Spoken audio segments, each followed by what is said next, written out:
everyone, and welcome to a brand new episode of Non-Apologetic News, where we tell you what's important about what's not important in the news today. I am Travisty. Next to me is Body Bag, and we are Non-Apologetic News. All right. Our first story is going to take us to Spokane, Washington. Our local news channel is giving a weather update. And during this weather update, they aired about 13 seconds of some hardcore porn. Fuck her right in the pussy. And the police are investigating. It's not clear whether or not the meteorologist giving the weather update was aware of the clip, but they certainly handled it like pros and didn't even react to the unplanned video. Danielle Walters, a local reporter for Inlander, shared a blurred clip and described the incident as very strange and added that he thought it might have been a hoax when he first saw it. As a result of the incident, Krem later apologized during their 11 p.m. broadcast. So, blurred out hardcore porn.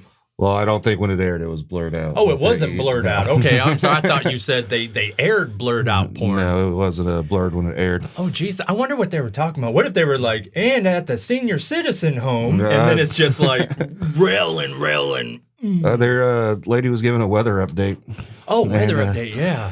It's pretty wet over here. Yeah. Slight drizzle over there. That is awesome. Wow.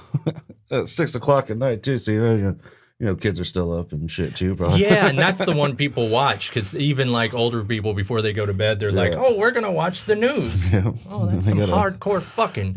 And a treat. That is awesome. Spokane, Washington, huh? Get your stuff together. I always love it when, like, radio shows, like Stern Show or something, will play clips of people on the news who accidentally slip up.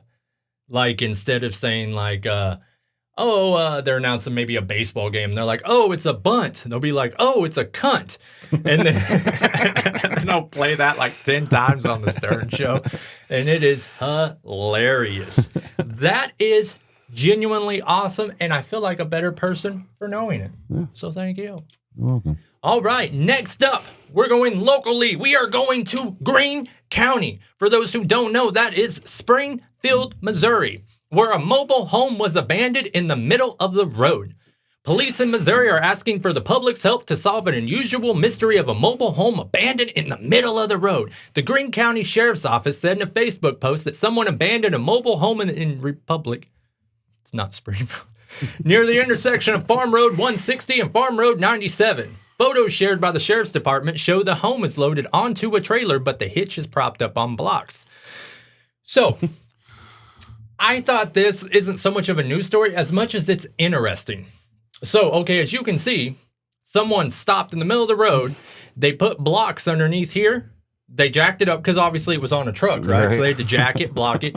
Now, I hear a lot of people talk who aren't from here, and they don't understand what a mobile home is.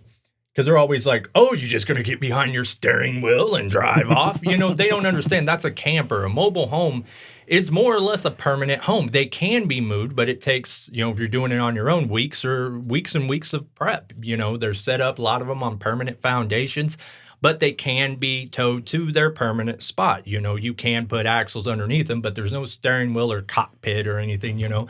We're in a mobile home right now. You know, that's what happens, you know. But this one right here, it looks like they tore the skirting off, the wraparound at the bottom, when they were breaking it down from wherever it was. But without seeing the inside, it still looks like a halfway decent home. I mean, that's worth $10,000 and someone could fix it up and sell it for like 25. So it makes me think, what situation would warrant that sort of behavior, right? It reminds me, before I bought this trailer, I had another one and I had no money. You remember the old trailer? Yeah. So I paid like $3,500 for that thing. And not long after I got it, the ceiling, the trussets broke and it started to collapse, where I had this bowl that was like collecting water in the living room. So I made these makeshift, I cut these lengths of wood and I shoved them in there and they just held the ceiling up, you know. There was holes in the floors developing. So I winded up just giving it away free on Craigslist. I said, if you want it, come get it. So this guy came and from what I was told by the mover. He lived in like a hobo land in the middle of nowhere, so he was going to be like the king of the hill with an actual home. But here's where he ran into problems. These things are set up on concrete blocks, so it's like 100 concrete blocks.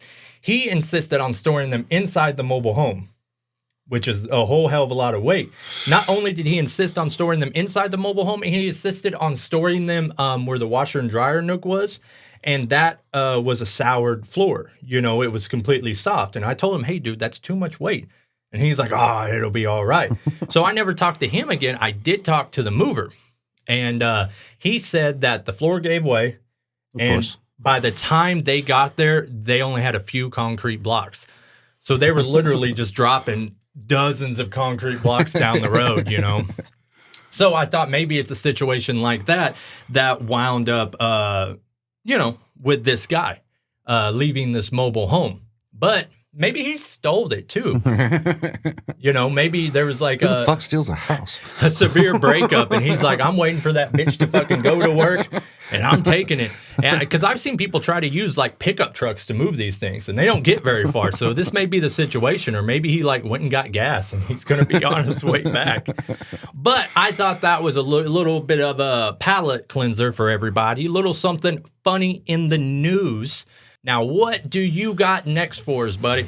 Michigan man says a judge is holding him in contempt after a video of him joining a Zoom hearing from his car while he had a suspended license went viral on Instagram and TikTok, of course. This 37-second video shows Kevin Burns, 28, driving a car while attending a court hearing over a Zoom meeting, despite having a suspended license due to a 2020 charge. Yeah, real smart fella here. Suspended license, and he was like, "No, I'll go ahead and just knock this court hearing out while I'm on my way to work or some shit." See, at first I thought you meant it was just a steel car, a parked car, and I didn't think, there's really nothing wrong with that. But yeah, so he was actually going down the road. Yeah, he was driving. He had a slight suspended of a charge of operating a motor vehicle without security. And so, are you driving right now? Washington asked Burns at the start of the hearing. And Burns is like, yeah. So the judge asked him to park and exit the vehicle. After Burns said, "Are you having a bad day?" Just say that speaking to the judge, who replied that she was not having a bad day until he started talking while driving at the same time while he's suspended. So what wound up happening to this young man? After the hearing, I guess he's being held in contempt. I don't know if they went and picked him up or if he just drove himself there. Yeah, because I think if you're in contempt, you are arrested. Yeah. Like, it's not like, here's a ticket. Pretty stupid. I don't know. You got to suspend a license and then drive and go ahead and let's call a judge. Yeah, because it's held in contempt, so he was arrested for that, but they probably didn't even settle up this charge, so he's going to have to go in front of the same judge again for the contempt charge and for the original charge, and she's going to probably even though they shouldn't be, she's going to sit there and scold for the next 3 weeks. This fucking asshole. Right. Now, instead of making everybody happy, I think it's time that we piss a few people off. All right. With this week's Hot Topic. All right. I want to talk about this Alec Baldwin. Now, we do film these a week or two in advance, so things might have changed by the time you hear this, but I'm sure everyone knows he was on the film of a movie called Rust. He was some sort of a producer on it, and in between shots, he was setting up the next shot. He cross-drew, which just means he draws from across. It's a sit-down draw is what it typically is. He pointed the gun at the camera. He pulled the trigger, and it killed a woman who was behind the camera and wounded another person. Now, the thing is, apparently in between takes, some of the crew members had it was a real gun. Everyone knew it was a real gun. They didn't think it was a prop gun. They went out and shot cans or something. I don't know if it was in the desert. And then they didn't put the blanks back in there. So I hear people calling for the heads of the people who were out there shooting. I think he should get a charge. You know, if you hand me a firearm and you say it's not loaded, I point it at the guy behind the camera, you'll be all right. Then I go to jail. I can't say, nah, but Thomas said that it was unloaded. You know, it's my responsibility, and it's not like it was a prop gun. Right. He was handed a gun. They were setting up a shot. He pointed and pulled the trigger. And I imagine if you look at the film, he was making a joke. He was probably boom, or something stupid.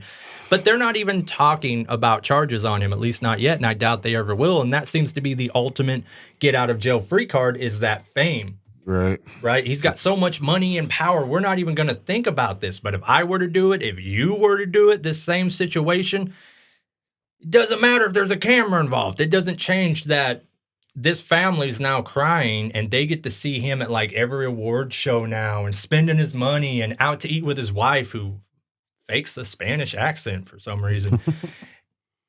It is just insane. But yeah, and I'm not even saying he should go to prison or anything, but the fact that we're not even talking about charges is just insane to me. Go after the guy that handles all the and whatnot. I'm not Apparently saying, has a shitty record of doing that. This isn't the first time, but I'm not saying he shouldn't be charged neither, but no one should get a bigger punishment, and no one should get punished at all if the guy who pulls the trigger doesn't get punished. Right. And he is such an anti-gun asshole that probably led to the way this happened, because he doesn't know anything about guns. If he'd learned the basic stuff that a 5-year-old knows, don't point a gun at someone. And maybe you should check if it's loaded or not. And I assuming with it called Rust, I assume it's like a Western, which means they were using a wheel gun, a revolver. So it's not like he didn't know anything about a semi-auto. He could actually see inside the cylinder, brass, brass, brass, brass, brass, brass. You could see the thing was loaded. I think he was playing a joke and he was just like, boom. And then boom, it went. But what didn't go were charges, right? So for those reasons and those reasons only, since I don't know a single other thing about him, fuck him.